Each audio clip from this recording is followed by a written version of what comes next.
नमस्कार, मैं होशना, आप देख रहे हैं प्राइम टीवी। महाराष्ट्र की गुत्थी आखिर क्यों नहीं सुलझ पा रही? आखिर क्या वजह है कि महायुति अपना फेस नहीं चुन पा रही है? एक तरफ वो महायुति ये दावा कर रही है कि गठन में ऑल इज वेल है, लेकिन अंदर खाने तस्वीर कुछ और ही दिखाई दे रही है। क्या है पूरा मामला, देखिए इस पे हमारी खास रिपोर्ट। महाराष्ट्र विधानसभा चुनाव के नतीजे सबके सामने हैं। कई सालों की मेहनत और महायुति की जीत। भले ही महायुति ने इस जंग को जीत लिया हो, लेकिन एक जंग जो महायुति के अंदर खाने चल रही है वो उससे अभी तक पार नहीं पाती दिखाई दे रही है। अभी तक सत्ता की गुत्थी सुलझती दिखाई नहीं दे रही। सीएम की रेस भले ही जीत ली, लेकिन फेस कौन होगा इस पर अभी भी प्रश्न चिन्ह है। पहले दिन गुजरे और अब हफ्ता गुजर चुका है, लेकिन सवाल अभी भी जिंदा है कि महाराष्ट्र का सीएम कौन, आखिर क्यों पेच फंस रहा है? क्या वजह है कि महायुति चेहरा नहीं चुन पा रही है? पहले लगा था कि एकनाथ शिंदे रोड़ा बनेंगे, लेकिन उन्होंने भरी प्रेस कॉन्फ्रेंस में खून का घूंट पीते हुए कहा कि वो बीजेपी का सीएम बर्दाश्त कर लेंगे।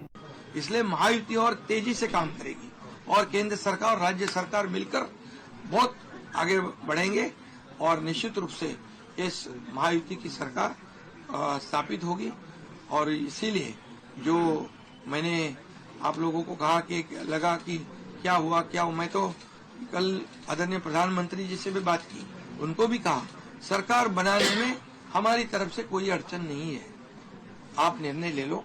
जैसे आपके भारतीय जनता पार्टी को आपका निर्णय अंतिम रहता है, हम भी महायुति के कौन लीडर है, एनडीए के लीडर कौन है, मोदी जी है, अमित भाई है, तो उनको कहा कि मैंने अमित भाई जी को भी फोन किया, मोदी जी को भी फोन किया, सरकार बनाने में हमारी तरफ से कोई भी रुकावट, कोई भी अड़चन, कोई भी कुछ भी किसी भी तरह का अड़ंगा नहीं है। आप बेशक आप निर्णय ले लो, उस निर्णय की तामील हो जाएगी, निर्णय की अमल हो जाएगी। और मैं आज आप सबको कहता हूँ, इनका बयान जैसे ही सामने आया तो सीएम का सपना दिल में पाले देवेंद्र फडणवीस का बयान आ गया। उन्होंने कहा कि एकनाथ शिंदे के बोलने से बहुत कुछ क्लियर हो चुका है कि हमारी महायुति में कभी भी कोई एक दूसरे के प्रति अलग मत ये रहा नहीं है। हमने हमेशा साथ में बैठकर निर्णय किए हैं और चुनाव से पहले भी हमने कहा था कि चुनाव के बाद साथ में बैठकर निर्णय करेंगे। कुछ लोगों के मन में जो शंकाएं थी उनको दूर करने का काम सम्माननीय एकनाथ शिंदे जी ने किया है। जल्द ही हम हमारे नेताओं के साथ बैठेंगे और उचित निर्णय करेंगे।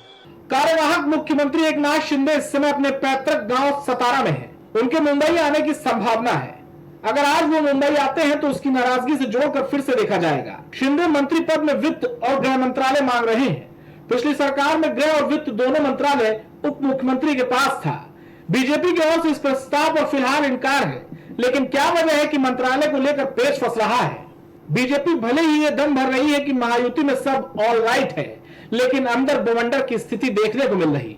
महाराष्ट्र में भले ही सीएम फेस तय न हुआ हो, लेकिन शपथ ग्रहण की तारीख और स्थान लगभग तय हो चुका है। सूत्रों की माने तो कहा जा रहा है कि 5 दिसंबर को दोपहर 1 बजे महाराष्ट्र के मुख्यमंत्री का शपथ ग्रहण होगा।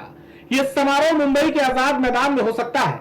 इससे पहले महाराष्ट्र सरकार के गठन और कार्यवाहक सीएम शिंदे के अगले कदम पर सभी की निगाहें टिकी है।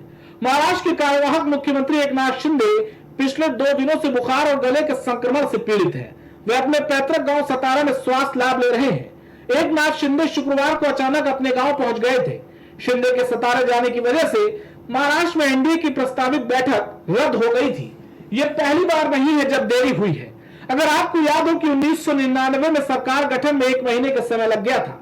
फिलहाल देखना यह होगा कि इस बार क्या तय समय पर मुख्यमंत्री मिल पाएगा या फिर पेच ऐसे ही फंसा रहेगा। Output desk, prime TV. अब देखना यह है कि महाराष्ट्र के मुख्यमंत्री की कुर्सी पे कौन विराजेगा। फिलहाल हमारी रिपोर्ट में इतना ही। बाकी खबरों के लिए देखते रहे प्राइम टीवी।